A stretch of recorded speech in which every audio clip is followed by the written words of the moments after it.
Hey, what's up guys? Josh here. I'm here with Coach James and we're going to go over this week's mobility exercises. So, we got 4 exercises for you. That's all that needs to be said. Let's get started, James. We're going to be focusing a lot on the hips this time. Hips and shoulders, obviously, where we see most people are tight, where they lack the mobility, flexibility, and stability. So we're going to challenge you here. We'll have some modifications for those of you that experience any sort of discomfort with these, but we'll talk about those during the sessions. You ready, James? Yeah. Okay, so we're going to start with our reach and row. So we're going to get a nice wide stance in that tall kneeling position.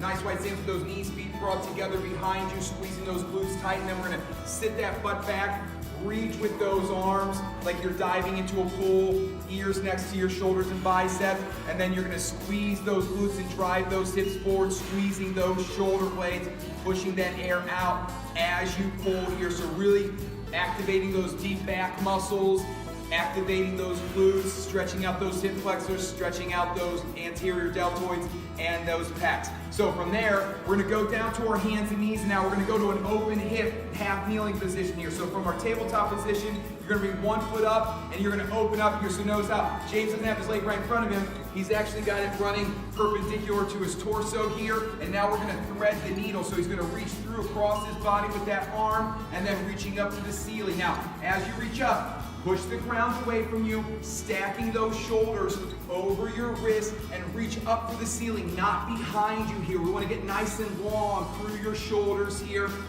And then pushing that air out as you open up, deep breath in, push that air out as you open up here. And then we're going to go down to our hands and feet, hands and knees here. And now we're going to bring those knees just up off the floor. We're calling this a sit through. So what James is going to do is he's going to pivot and then sit through and lower his butt down to the floor. Now notice how he's also pushing that shoulder, pushing the ground away from him, so he's not shrugging. Show what that shrug looks like, James.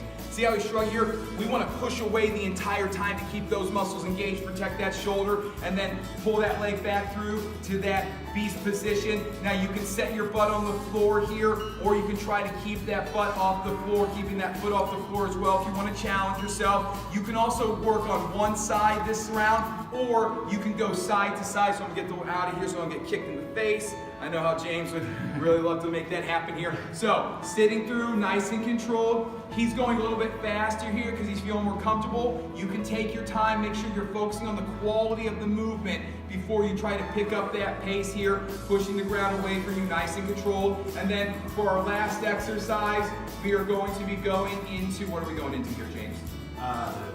The bear squat to walk in. Yeah, so our walk out bear squat. So lift those knees just up off the floor here, and then you're going to pike up nice and high, pushing your chest down towards your toes, walking those feet in as far, or walking those hands in towards your feet as far as you feel comfortable, then coming back to that beast position. So we go bear squat by lifting those hips up, walking back out, walking in, walking back out, and then bringing those knees just above the floor, right? So we have 2 exercises. We're piking up, walking in, and then we're going to walk back out, back down into that bear squat here. So nice and smooth here. This is really going to be a challenging mobility routine here because it's a lot of work for those shoulders and those glutes here. So it's a lot of stretching, a lot of movement here that we're going to take our time with, but it's going to have you feeling a lot better when we get ready for our workouts. Great job, James.